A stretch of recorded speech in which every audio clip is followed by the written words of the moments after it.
Thailand, one of the last countries in the world still in touch with its past, where ancient traditions can be fruitfully adapted to the pressing needs of today. A well-loved king, worthy successor to distinguished ancestors, who uses his ritual sanctity and his personal popularity to get things done that will improve his people's welfare. All this, the king, the country's traditions, the people's welfare, are threatened with communist invasion. But with or without communism, the king sees his role as getting on with a job that needs doing.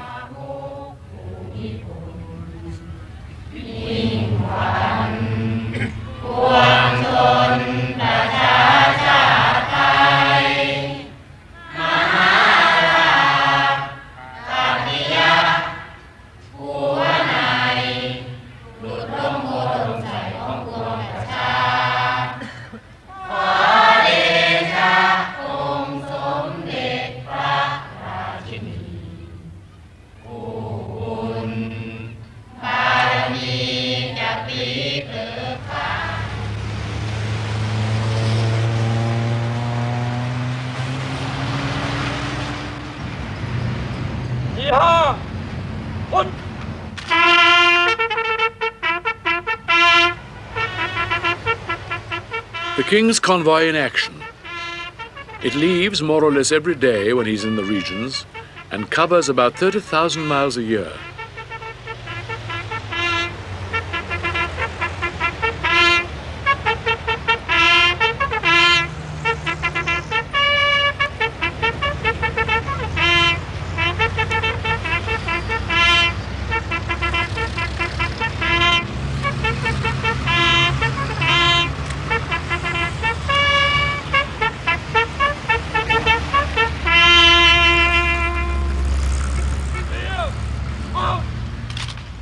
In spite of losing one eye after his motor accident as a young man, the king likes to drive himself, very fast.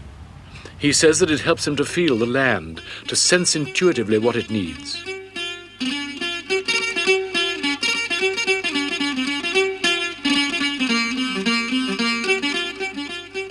He plans the trips himself and decides when to stop. Once people know that the king is going to pass their way, they lay out carpets in case he might stop. For the feet of a king are not supposed to touch the ground.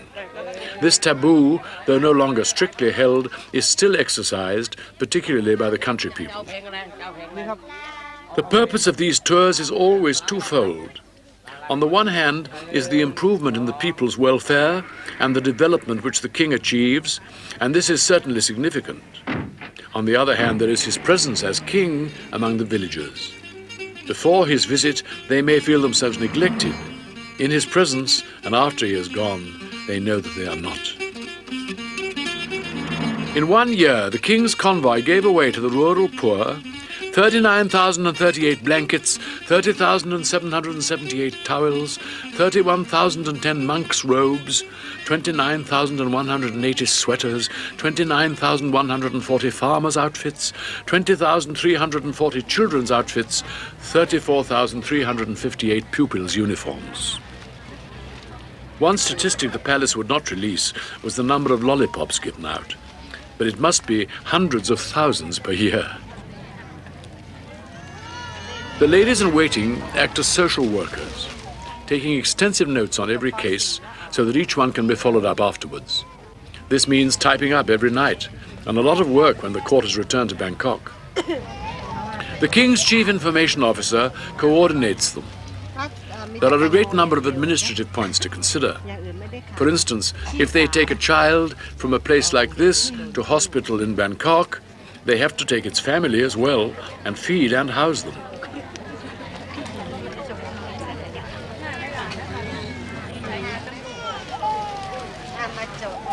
No previous king had ever even visited the northeast. King Bhumibol spent the first 10 years of his reign traveling very thoroughly through every district of the country so that he could see the problems in detail at first hand. This detailed knowledge now forms a base for rapidly expanding work in all kinds of development.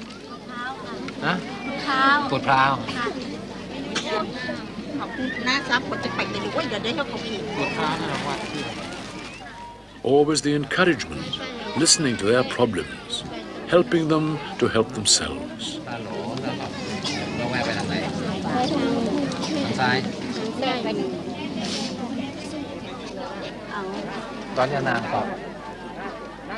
Did they have any particular problem they wanted you to? No problem. They were very happy. And I asked in what temple they were going, and they said the name, and I looked in the map.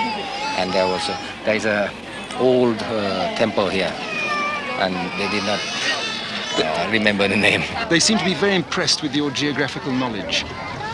Oh, because they are very happy when somebody comes and knows about their village. But you go everywhere with this map, I notice. It never, not this particular one, but Yes, there yes, is never one. a map from your hand. I try to have a map so that I know where I'm going. And they are happy when they know that the official map is, the village is on their map.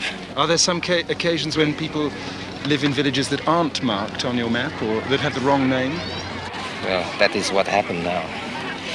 What is what happened? There's a village that has no name, and I put a name on it. What's the royal household able to do for the people on visits like this? If they are seriously ill, we take them to Bangkok and we give them the operation or the medicine they need, and they don't have to pay anything. We pay for all the operation and the medicine, and they follow them up until they are well, and we send them home. We give them the money to go home and look after their family also. When their mother or father is in hospital, we look after the children also. But who actually pays for all this help? Is every single bit of help paid for by the royal family? Yes. Yes. What about the medical teams who come? Surely they're paid by the government, some of the doctors who are coming around with you. They are volunteer doctors, but the medicine, the royal family pays for the medicine. Why haven't these people, if they've got something the matter with them, why haven't they gone to the ordinary government medical health service or to the local government hospitals and tried to get help from them? There are very few government hospitals around here, and sometimes it's a sensitive area. The government officers couldn't get in. The King's mother, Her Royal Highness the Princess Mother, founded her flying doctor service precisely to cover these gaps in government health care. Her eldest daughter, Princess Galyani, who works as a university lecturer, helps her mother at weekends. As a trained nurse, the Princess Mother is well qualified for this work. Now nearly 80, she remains remarkably fit and continues to work with great energy at a number of projects. But her influence in matters of health has been considerable. Neither she nor her son, King Bhumibol, ever forgets that public health was the life work of his father, Prince Mahidol, who died whilst working as a doctor in the north of Thailand. The Flying Doctor Service was founded in 1969. Border Patrol police helicopters take the doctors into remote rural areas they would not otherwise be able to reach. Radio communication has helped to make the service available throughout the country. There are now more than 20,000 in the service: doctors, dentists, nurses, pharmacists, and health officers. All are volunteers who work for nothing in their holidays or spare time, and they are desperately needed, for there is a great lack of trained doctors in the rural areas.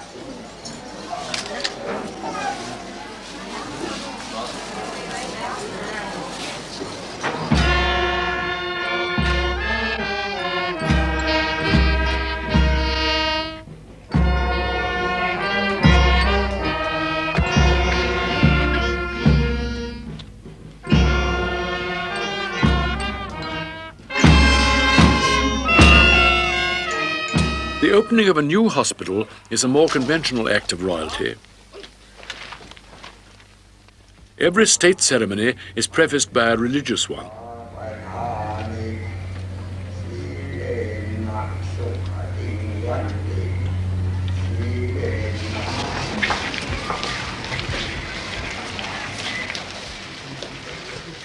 Even in such conventional engagements as these, the King's workload is enormous. 826 official engagements last year. In other words, an average of between 2 and 3 engagements a day, 7 days a week throughout the year. Both King and Queen admit that they have very little time in which to talk to each other in private.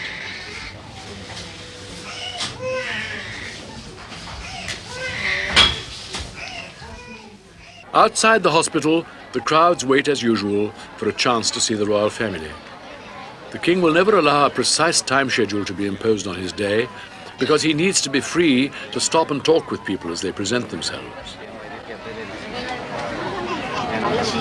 She has 8 children and 5 of them are still alive, and she can walk and she can see very well. She can do her homework, but she's a little bit deaf. This is her grandchild, grandniece, and her youngest daughter is more than 40. 8 children. She's a little bit shy of the camera, so I tell her to smile. These people, the young girls behind them said they are really over 100 years old. They said that they eat ordinarily, but they complained about being so poor and nobody looked after them. So I think we'll just help the neighbors to give some money to the neighbors to look after them. This one is totally alone. That's what she told me, totally alone. But these 2 have distant relatives looking after them. So far this year, volunteer doctors on the royal team have performed about 250 operations in this area, mostly for eye complaints. Many doctors in the northeast have been killed by communists ransacking hospitals for medical supplies.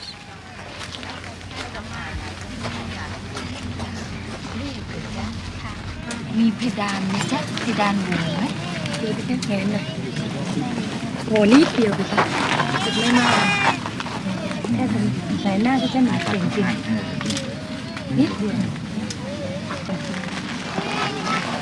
เขาทำได้จ๊ะเย็บได้เย็บแล้วเขาโตขึ้นเขาจะสบายใจกว่านะ Your Majesty, could you tell us about the lady you looked at who had the growth? She's 21 years old and just married 2 years ago.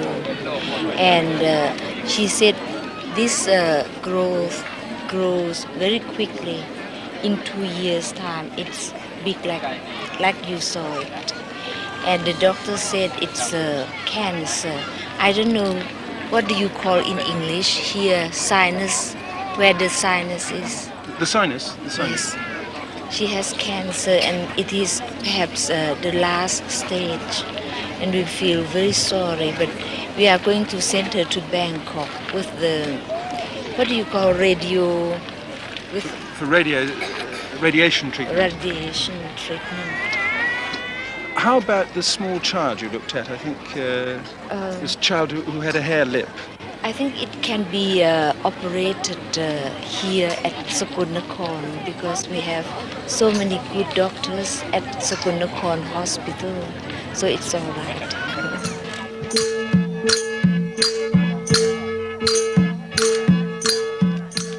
An official reception in the grounds of Phupan Palace.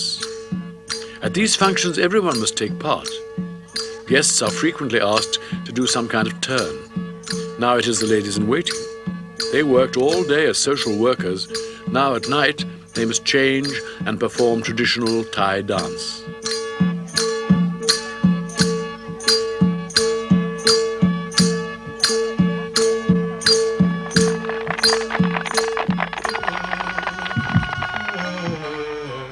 Romeo and Juliet, translated to Thai opera, with Romeo played by one of the volunteer doctors. เห็นมืดมนจะทนทุกทนเจ้าดวงเดือนเอ๋ย With the king's many languages, there is rarely any need for an interpreter. There is a great tradition of hospitality among the Thais. The showing of hospitality to foreigners, like Giscard d'Estaing's brother, is considered important for its own sake.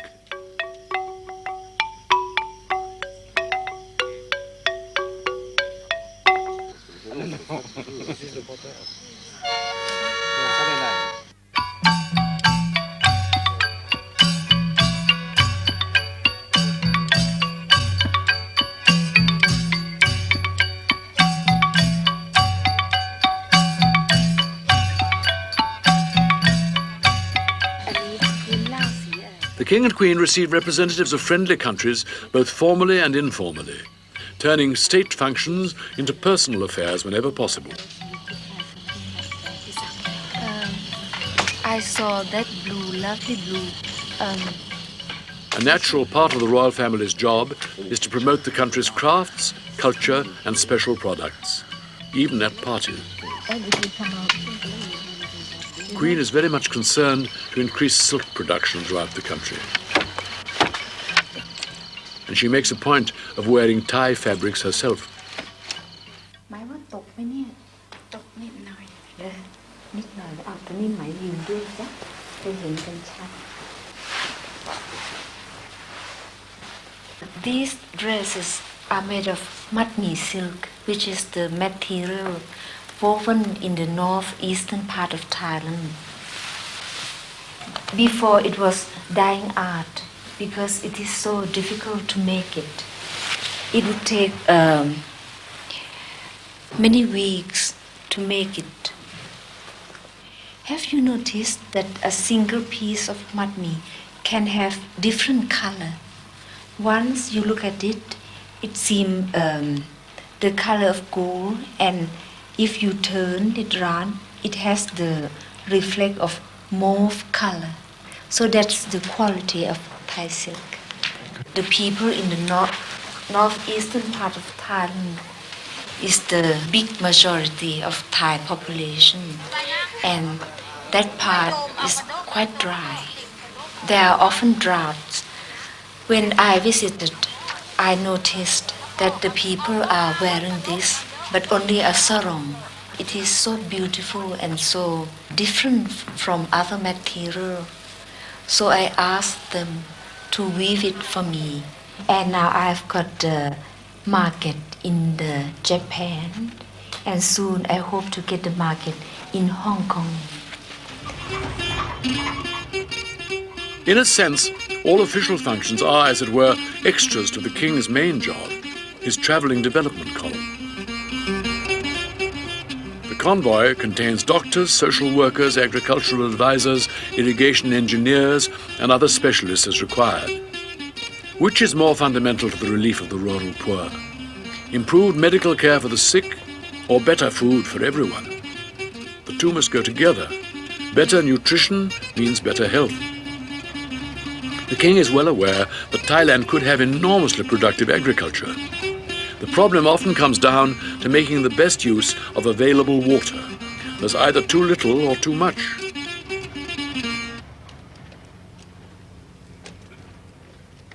Wherever he goes, you will see soldiers. Especially near the border, there is always danger. A spotter plane flies overhead.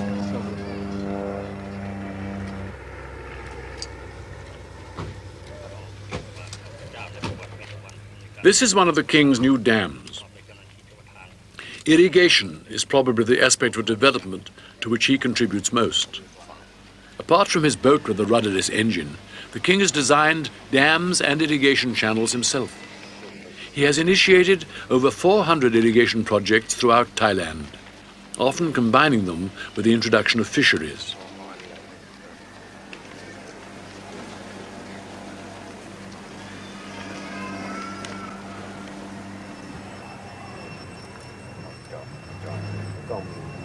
The king instigates these projects, draws up detailed plans, persuades the government to finance them, but continues to take a personal interest in their construction and development. With his quick grasp of the subject, he always makes his experts work hard. And though he seems able to master almost anything he puts his hand to, it is probably the many facets of engineering for which he has the most talent. The king carries a two-way radio with him at all times.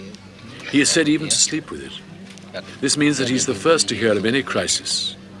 But he seems oblivious to everything as he concentrates on the job in hand. And helped by this water here. So this water we take here, and we must put a small dam here so that they'll have water here. The most important thing is that they should have rice in this area, which doesn't have to be marketed. They eat it. It is their subsistence. They will be able to have self-sufficiency in rice here, which they don't have now because last year, 2 years before, was dry, no water.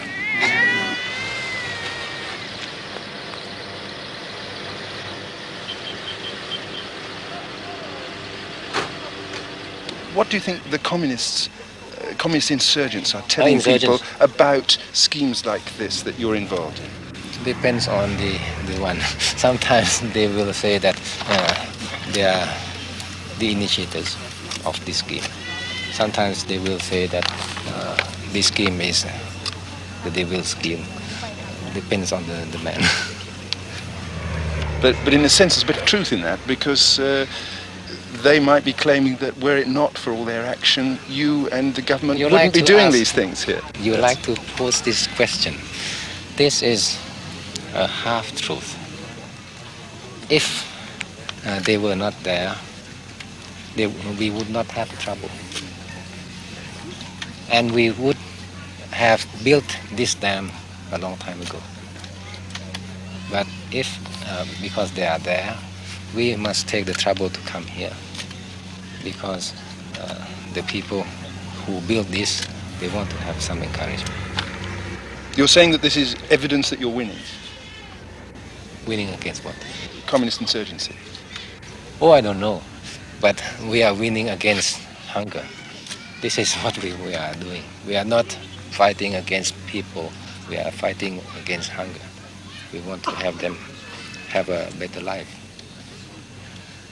If we make this and they have a better life, the people you call the communist insurgent will have a better life also.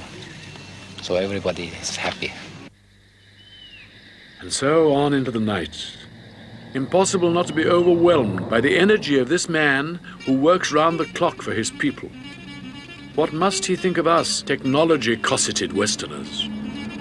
The Queen told us that we could never capture his life on film because we, with our union rules, would never work the hours that he does. Such powers of concentration, such radiant energy. An army camp. These soldiers have been waiting all day for the king's arrival. That is often the case, but the Thais do not mind waiting. It is still such an honor to see the king.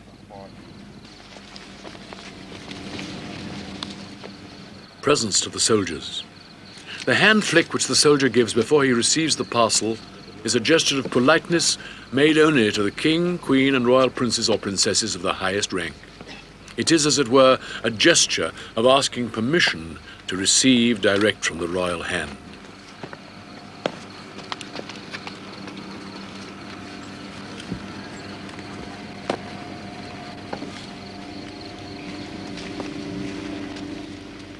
The king enters the command headquarters for secret discussions on the military situation, a room which our film crew was not allowed to enter.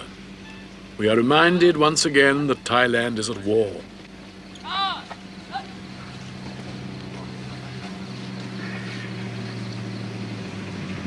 Could you tell us why you think it's so important to come and inspect a military position like this, please?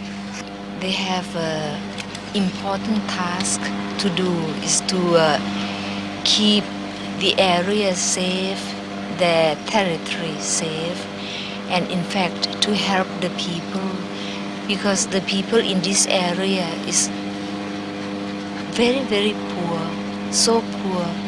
This is the place where it is called so-called liberated area, one of the liberated area. It isn't red anymore, but still the fact is the people are very poor still. So the soldier here helps to give them advice on how to grow their crops and how to look after their children. They are loved everywhere, the soldiers, I mean, because they don't fight with arms only, because they have been looking after the welfare of the people most. In fact, they have won the heart of the people. I think that is the right way to fight the insurgents. What do you think the communist insurgents think of the royal family of Thailand? I don't know, but I think you can search some of them. I think many of them have come, and many of not this time. I met once a man just came down from the mountain. He declared himself a communist, but he said he loves the king too. So how can one explain that? How can one call him a communist or what? I don't know. We met a communist defector this morning who said, we asked him what were the communists telling villagers about the royal family, and he said that the communists tell the villagers that the royal family are the biggest capitalists of all in Thailand. What do you think of that? I think the people will decide what to call us by themselves. They will decide. So we'll let the people decide. These young men, they have chosen to serve their country in the rural area. I'm very proud of them, indeed.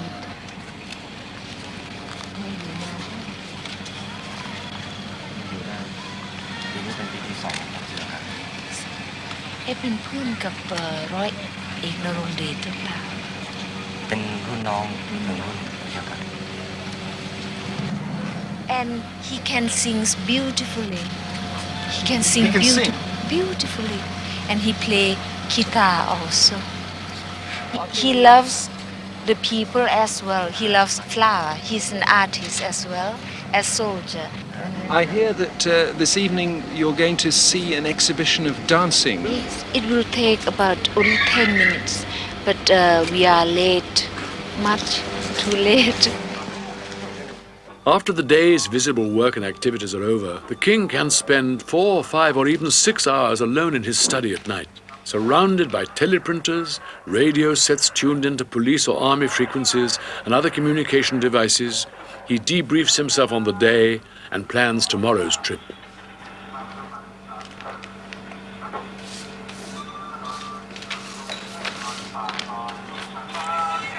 Could you explain what you're doing with these maps, please?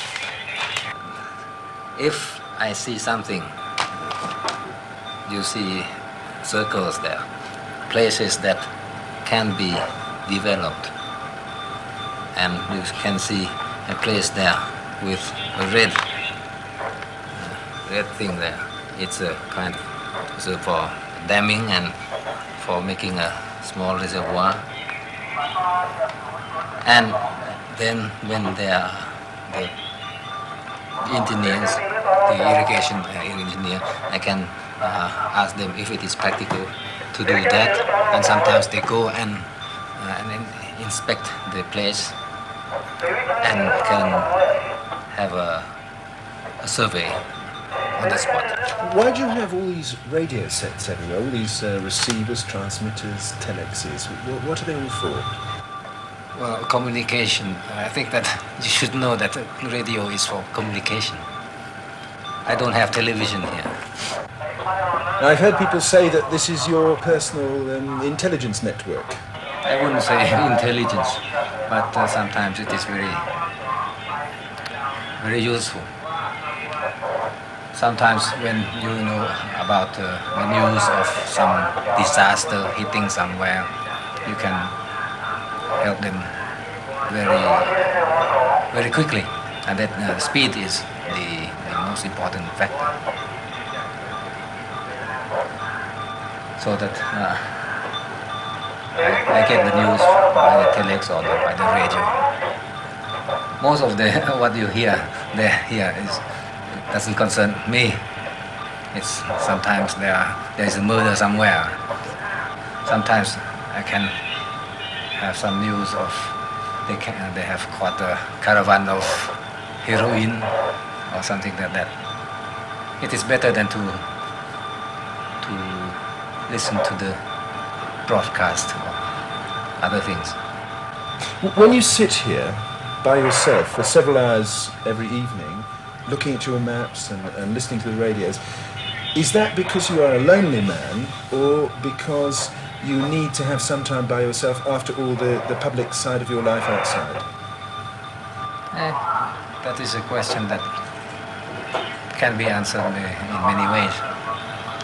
I'm not lonely, and I have work to do, so I have to do the work. The way of doing work is to have some concentration, that is some peace, and then one can think more clearly.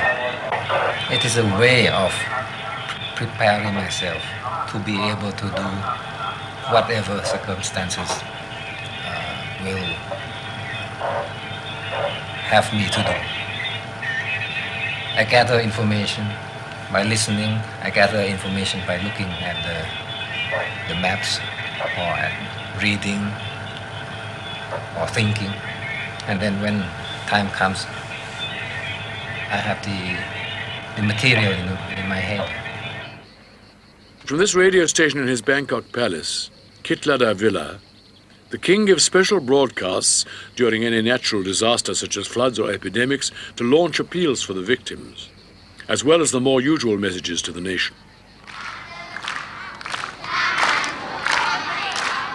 In the grounds of the palace there is a school. It was started for the royal children. It is open to anyone intelligent enough to be accepted. There are over 350 children and every facility.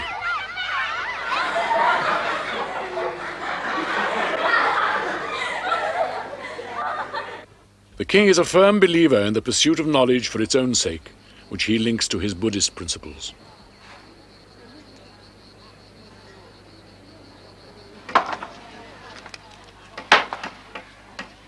An important part of rural development is the building of rural schools.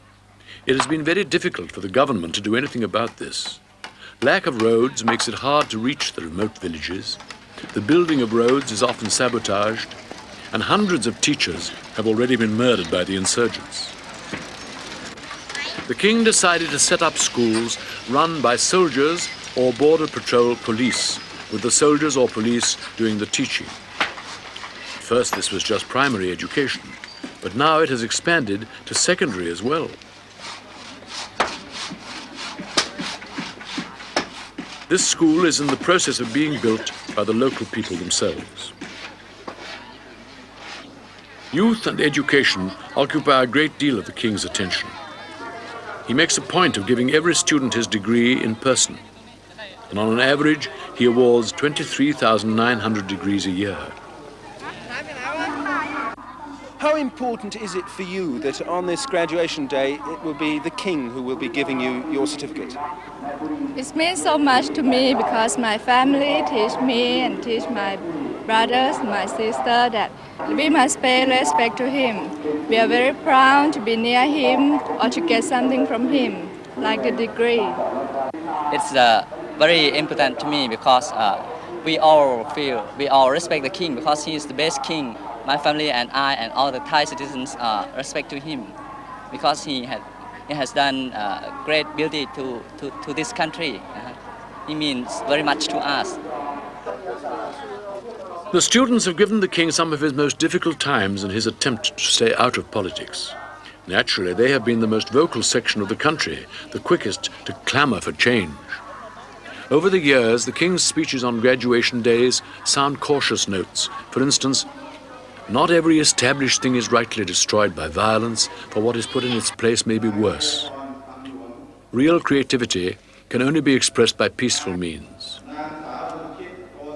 Expand your awareness, but use your knowledge for the development of the country as a whole. Not all students are happy with this.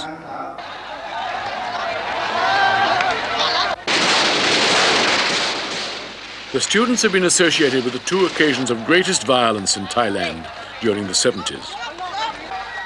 In 1973, there was a student uprising in which 73 were killed. The demonstrations were against the corrupt military dictatorship of Field Marshal Thanom. On this occasion, the king had intervened on the students' side, and Thanom was exiled. A constitution was drafted, and there were 3 brief civilian governments. But with 55 different parties, parliamentary democracy proved extremely complicated.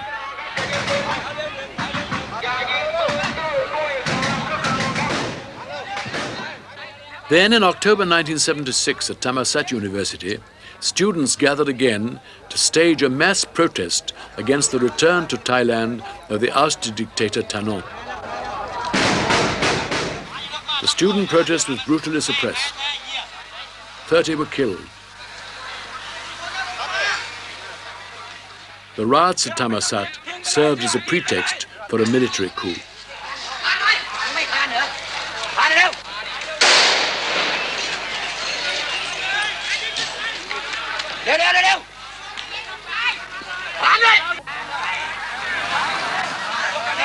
It has been suggested abroad that after the riots in October 76 at Thammasat, the royal family were themselves involved in some way in trying to help different factions come together, and that the royal family was instrumental in the changes that happened after those riots. The royal family is in the limelight, so that if we think something, we do something, they will look at it. If they look at it, it doesn't mean that we are playing politics. And now, if after it is not the October 6 only, any action, even when I'm going out to look on the site of a small dam, or asking the people if they have had enough to eat this morning, I'm beginning to play politics. I'm accused of playing politics. But at that time, your son was hanged in effigy.